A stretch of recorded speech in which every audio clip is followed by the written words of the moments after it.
The heirs who walked away from the throne. In the Dominion of Keryn, power was not inherited. It was designed into survival. Political heirs were raised inside palaces that functioned like living systems, reinforced governance cores, predictive loyalty training, security layers that never slept. They were not taught how to live. They were taught how to rule, and how to never hesitate. 1. The two heirs. Princess Virel and Prince Kaen were the last direct heirs of the High Dominion line. Everything about them was monitored.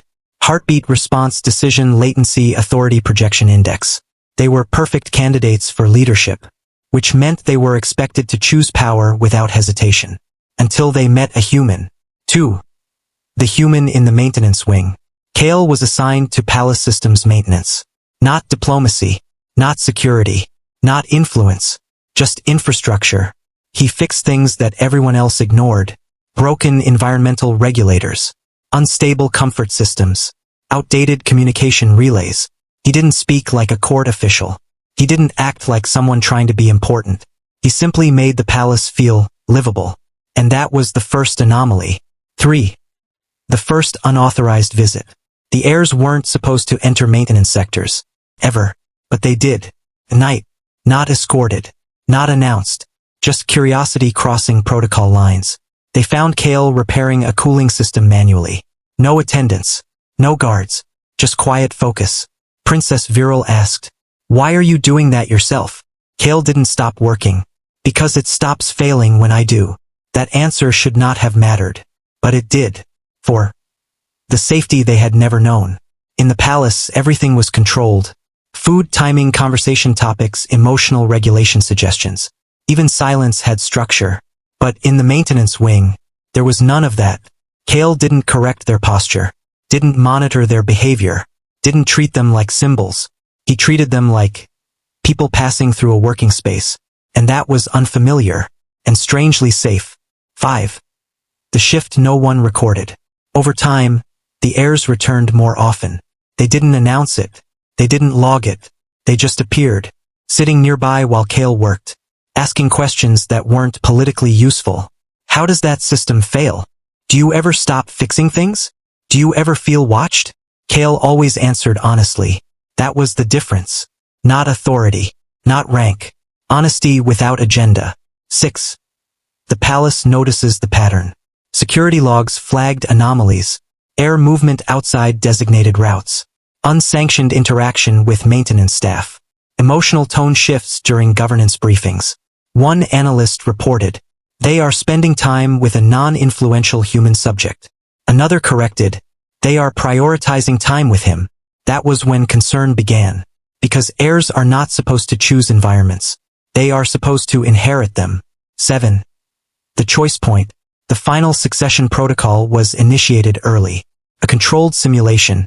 Heirs would be given full authority projection access and required to enter governance chamber permanently. Meaning, leave maintenance access, leave unsupervised environments, fully transition into power structure. Before entering, they stopped at the corridor junction, where Kaen stood repairing a broken console. Prince Kaen asked quietly, "If we go in there, we don't come back out like this, do we?" Kaen didn't answer immediately, then said, "No." Pause. That's the point of it. 8. The decision that shouldn't have been possible. Silence. Then Princess Virel spoke. "What if we don't go in?" The corridor sensors flagged emotional deviation. Impossible choice state detected. Kaen finally looked up. "You're not required to stay here." Kaen replied, "We're not staying." Another pause. Then, "We're choosing where we don't feel like we disappear." That sentence did not exist in palace doctrine. But it existed anyway. 9.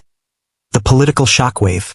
When the heirs refused entry into the succession chamber, the entire governance grid destabilized. Because the system had no fallback for legitimate heirs refusing structured power intake. Advisors panicked. Security escalated. Protocols searched for override pathways. But none applied. Because the heirs were not rejecting authority. They were relocating it. 10. The unexpected alignment. Instead of entering the throne system, they stayed in the maintenance wing. Not in exile. Not in rebellion. In choice. And they formalized something unprecedented. They requested Kaen remain as their operational advisor. not as a court official, not as a strategist, but as the only person who did not treat their existence as a function of power. The council could not refuse, because refusal would confirm the system was not about safety, but control. Ending. In the Dominion of Keryn, history recorded it as succession deviation event resulting in decentralization of palace authority preference. But among those who witnessed it, the truth was simpler. Two heirs, raised to inherit absolute power, looked at fear and looked at safety, and chose the place where they could exist without becoming symbols. Not because they rejected responsibility, but because they discovered something the palace never taught them, that safety is not the absence of authority, but the presence of someone who doesn't turn you into it.